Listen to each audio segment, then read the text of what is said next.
Hi everyone, I'm Shelly and you're watching There's No Place Like Home. Before I start, I just wanted to remind you that if you would like to leave a comment, you can head over to my YouTube community tab because YouTube does not allow me to have comments. Also, I would really appreciate if you would like, share, and subscribe.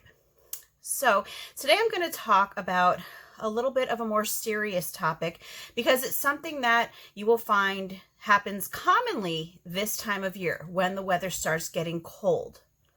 Are you thinking about quitting homeschooling? Stop and let's talk.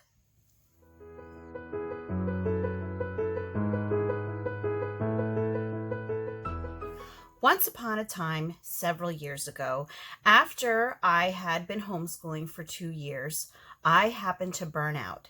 And I, of all people, despite the way that I talk about public school right now, sent my kids back to school for 2 years. Now, to be fair, at that point in time, I hadn't studied the history of education, so I wasn't really aware of the sorts of things that were going on.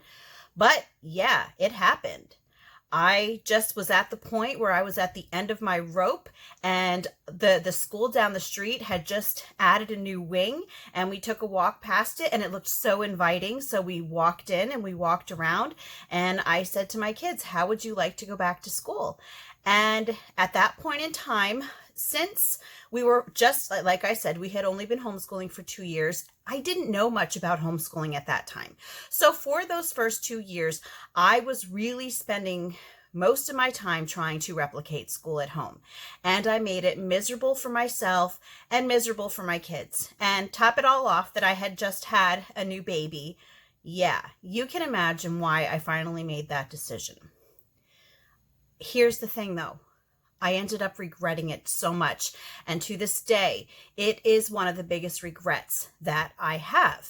And so that's why I really wanted to talk through this with those of you who might be going through this right now. Now, I did make a video, a more detailed video about what happened when I sent my kids back to school. So I will leave a link in the description box for that. But since I already did talk about it before, I'm not going to get any more into it today because I really wanted to talk to you about some of the things that you can ponder while you are thinking about sending your kids back to school. Maybe for different reasons. Maybe you feel like you're at the end of your rope. Maybe you feel like your methods aren't working. There could be, any sort of reason that you're coming up with. And every family would tell you something different. But here's the thing.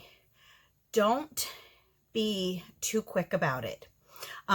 There are many things that you as the parent, you just kind of need to take a step back and you need to breathe. And that's something that I did not do. And actually all of the things that I'm going to talk to you about today are things that I did not do when I sent my kids back to school. And so this is kind of what I wish I would have done because I'm pretty sure that I would have had a different outcome. So the first thing is, if you maybe are a newer homeschooler, like, yeah, even after 2 years, I would have still considered myself a new homeschooler. So if you are pretty new to the game, my question to you is, did you de-school? Did you take the time to let your child get used to being home and let your child get used to following their own interests and learning how to keep themselves busy, finding out what it is that they really like to do?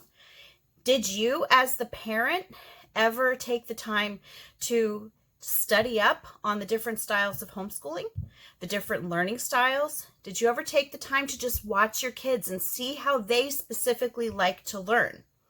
Because the fact is that if you moved straight from school to homeschool without any sort of break in between, it's very likely that what you also did was taking school home with you. And that is something that, although it works for some families, it really is a big no-no for a lot of kids, because if school was working, and I mentioned this in another video that I just did, why would you try to replicate it at home? So the second thing is, don't make decisions when you're emotional. This is what I did. I told you my emotions were running high. I was stressed out from always trying to act like a teacher instead of a parent. My kids were stressed out because their school days were taking so long and I was being so strict. I also had a new baby who I was nursing. And on top of that, we had been homeschooling through the summer. So, yeah, it was a recipe for disaster. So, as we walked past that school that day, yeah, my emotions were high. And so when I went home, and before I actually even asked the kids what they thought about going back to school, I thought, you know what? I'm going to sit down and I'm going to make a list of pros and cons for homeschooling. And that sounds like a good idea, right? It sounds like something objective that you should do. But here's the thing. If you're doing it when you're stressed out, you're not going to be very objective when you write that list of pros and cons. And that's exactly what happened to me. When I sat down to write the list of pros and cons, I was not thinking clearly. I couldn't at that point in time even imagine anything that was positive about homeschooling because, again, my stress level was here. So don't jump into these decisions because you are having a bad day or a bad week or even a bad month. You need to step back and wait until you are having a moment of clarity. And wait until you have a moment when you are actually see that your kids are, learning things at home, that things are going well. And, it doesn't necessarily mean that you have to only write good things about homeschooling. You can always, homeschooling isn't perfect. You're going to find some negatives about anything in life. But the worst time for you to do a list of pros and cons, I'm telling you from experience, is when you are feeling over anxious or exhausted or angry. So wait to make your decisions until you are not all worked up. So another thing that I want to talk to you about is, and I kind of touched on it a little bit before when I talked about deschooling, is have you tried other methods? Or did you, like I talked about before, did you just bring school home with your kids? You're trying to get your kids away from the school environment, but a lot of times, since we as parents don't know any better, we bring that school method home with our kids. And then when it doesn't work at home either, we think, oh my gosh, there must be something wrong with me. I can't get through to my kids. I'm just going to send them back to school. And it's kind of, just a vicious cycle. But that's where, the first thing that I talked about with deschooling was I said, did you read about different learning styles? But now I'm asking you, did you ever try any other methods? Like even if you weren't doing school at home with your kids, even if you were trying, a different style other than that, it doesn't mean, just because it's not school at home doesn't mean that it's going to automatically work. Every child is different. Every family is different. So if you find, for example, that your child is not thriving on the Charlotte Mason method because they really don't like to read very much, you can shift and you can try something new. You could possibly try unschooling. You could try audiobooks. You could try read alouds. You could try notebooking. And there are so many different ways that you can approach your homeschool that is a really important thing. Did you actually give it a try? Did you ask your kids for their input? Did you say to them, hey, how do you like to learn? Or what is it that you really want to know about? Or even what is it that you want me as your mom to help you more with? That's probably not very good grammar, so my kids probably shouldn't ask me for grammar at this point. But anyway, you get what I'm saying. Let your child have input. That is important. And again, if you are just only trying one way of homeschooling, that doesn't mean that there will be no method that helps you, because again, there are lots of things that you can try. Don't give up right away. So the next thing I wanted to talk to you about, have you been comparing your homeschool or your kids to other maybe homeschooling families, or to your friends or neighbors or family whose kids go to school? Have you been comparing? Do you see other homeschooling families doing things with their kids that you think are just phenomenal, but that you haven't been able to do with your kids? And do you think that maybe you just aren't doing enough? Well, first of all, I can tell you that comparison is not a good thing. And a lot of times what you see on the outside from other families, they are presenting their good side to you.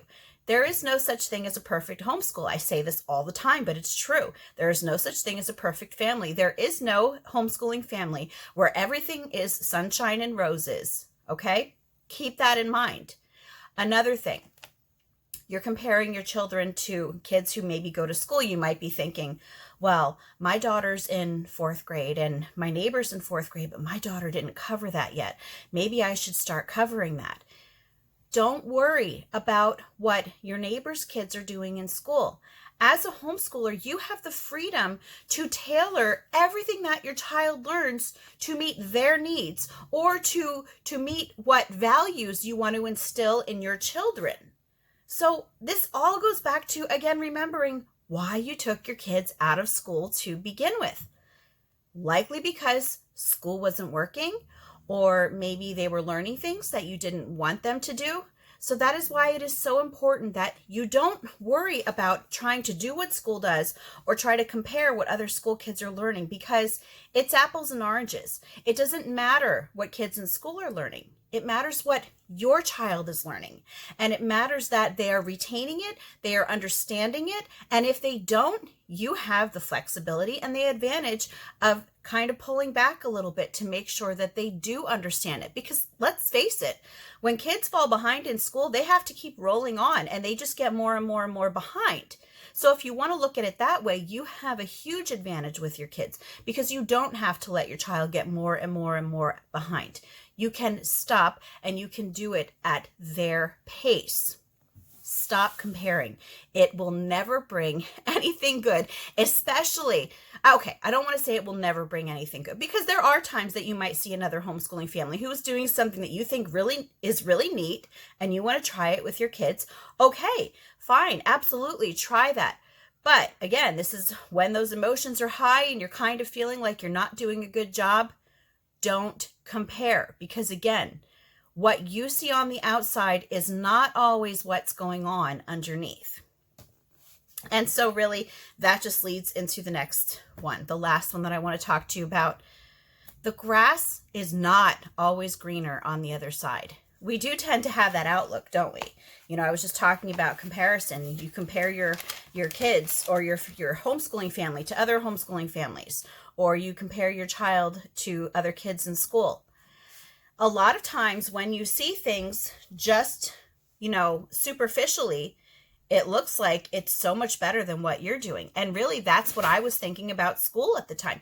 Even though there was a reason that I took my kids out of school to begin with, there were a lot of reasons that I took my kids out of school. And I think I actually went over them in my longer video where I talked about why when I sent my kids back to school. But I have other videos about why I started homeschooling my kids. But yeah, I had a ton of reasons that I pulled my kids out. But when I decided to put them back, when I did that pros and cons list, it was like they completely went out of my mind because I was so stressed out that I forgot why I was doing homeschooling in the first place. Never forget your why. Don't let it happen.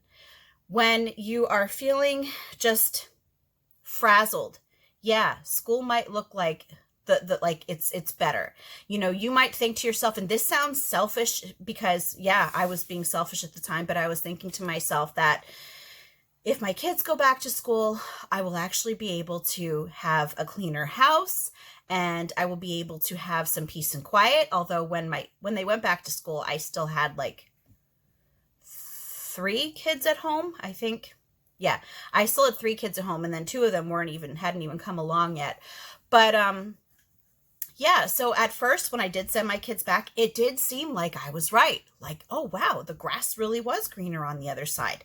Because when I did have my kids in school, there were times that I was able to open the living room window when the kids were napping, and I would just sit on the recliner in the living room after I had cleaned the whole house, and I would just get to sit and listen to the crickets chirping. And I would think to myself, wow, this is nice. That didn't last though. And as nice as that sounds, what came afterwards from the after effects of when my kids were in school, it wasn't even in question what I had to do. And I only wish that it hadn't taken me 2 years to pull them back out again. And unfortunately it did. But that experience, I'm hoping, will at least be able to help some of you, because I know that there are a lot of parents who do get to this point where you feel, I can't do this. My kids aren't learning. I'm not equipped for this. I should leave it to the professionals. And I'm just going to tell you, You don't have to give up. Don't give up.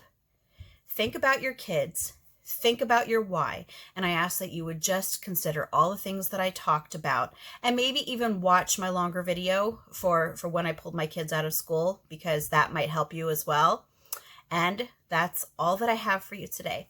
If you like this video, give it a thumbs up. If you haven't subscribed yet and would like to hear more of what I have to say, I would love if you would do that. If you have any questions or comments, you can leave them over on Instagram because, as I said, YouTube disables my comments. And if you like my work and would like to check out my Patreon page, I will leave a link in the description box for that as well.